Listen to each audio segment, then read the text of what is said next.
अगर कोई व्यक्ति महीने की कृष्ण पक्ष की अंतिम अंधेरी रात में अपनी गुफा में बैठा हो तो उसके लिए आंखें बंद रखने या खोलने से कोई अंतर नहीं पड़ेगा।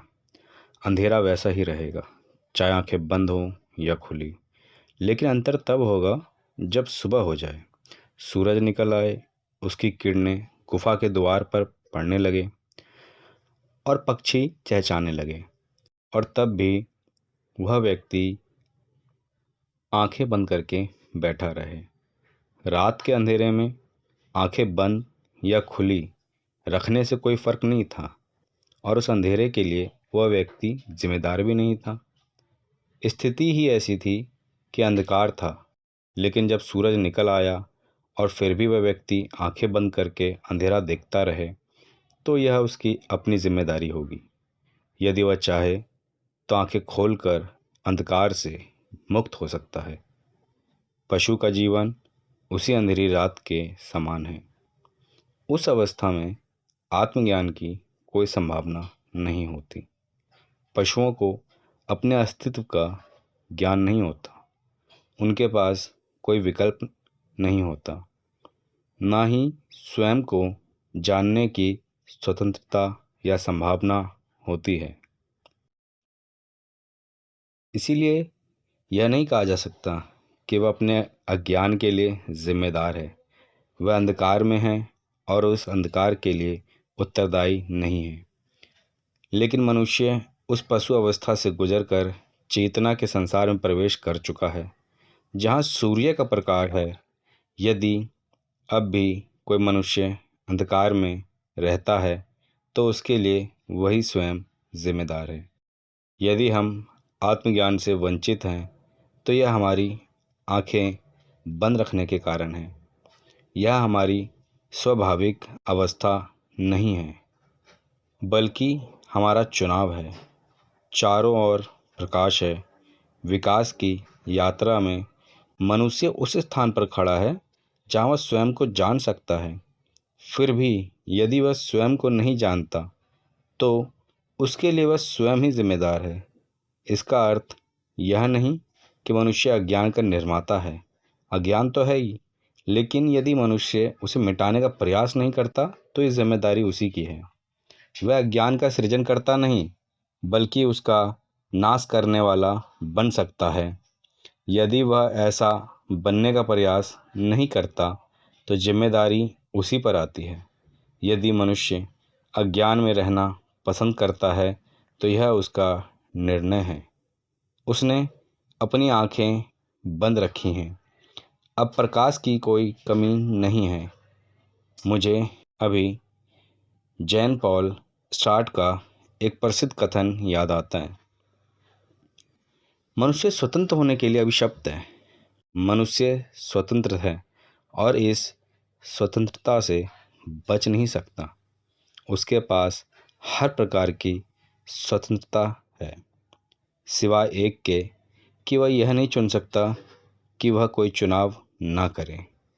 उसे हर क्षण चुनाव करना ही पड़ता है। मनुष्य अपनी जिम्मेदारी से मुक्त नहीं हो सकता। जैसे जैसे वह मनुष्य बनता है, उसकी जिम्मेदारी बढ़ती जाती है। यही जिम्मेदारी उसकी गरिमा है, उसका सम्मान है, उसकी मानवता है। उसके विचार उसके व्यक्तित्व निर्मित करते हैं। उसके निर्णय उसका भाग्य बनाते हैं और उसकी इच्छाएं उसकी अपनी रचना होती है। इसीलिए किसी को यह नहीं सोचना चाहिए मैं क्या कर सकता हूँ। जैसे ही वह यह कहता है, वह अपनी असमर्थता घोषित कर देता है। जो व्यक्ति चुनाव करने से इनकार करता है, वह मनुष्य होने से भी इनकार करता है। जब मनुष्य मदिरा पीता है, हिंसा करता है या क्रोध में भर जाता है, तो वह पशु जगत में लौट जाता है। क्रोधित व्यक्ति में आपको केवल मानव का शरीर दिखेगा, आत्मा नहीं। उसकी आंखों में पशुता झलकती है। वह काटता है, चिल्लाता है, आक्रमण करता है, जैसे कोई जानवर करता हो। मनुष्य के नाखून छोटे हो गए क्योंकि अब उनका उपयोग कम हो गया है। जानवरों के पास तेज नाखून होते हैं जिनसे वे अपने शिकार को चीरते हैं। मनुष्य ने चाकू, भाले और तलवारें बनाई। ये सब उसके खोए हुए पशु स्वभाव के विकल्प हैं। उसके दांत इतने मजबूत नहीं कि मांस को फाड़ सके, इसीलिए उसने हथियार बनाए जो छाती को भेद सकते हैं। मनुष्य द्वारा बनाए गए सभी हथियार और साधन उसके पुराने स्वभाव के विकल्प हैं और कई बार उनसे भी अधिक शक्तिशाली। क्या किसी जानवर के पास परमाणु बम है? क्या कोई जानवर सैकड़ों मील दूर बम गिरा सकता है? नहीं, यह केवल मनुष्य की बुद्धि का परिणाम है।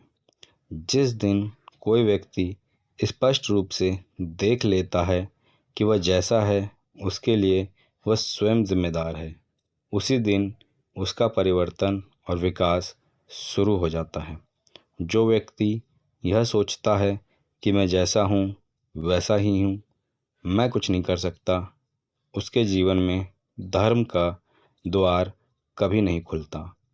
यह समझ कि मैं अपने भाग्य का निर्माता हूँ, मैं अपने जीवन का निर्णय करने वाला हूँ, मनुष्य के जीवन को बदल देती है। इसलिए कहा गया है कि मनुष्य अपने अज्ञान के लिए जिम्मेदार है, क्योंकि वह उसे मिटा सकता है पर मिटाता नहीं। वह स्वतंत्र हो सकता है पर स्वतंत्र बनता नहीं।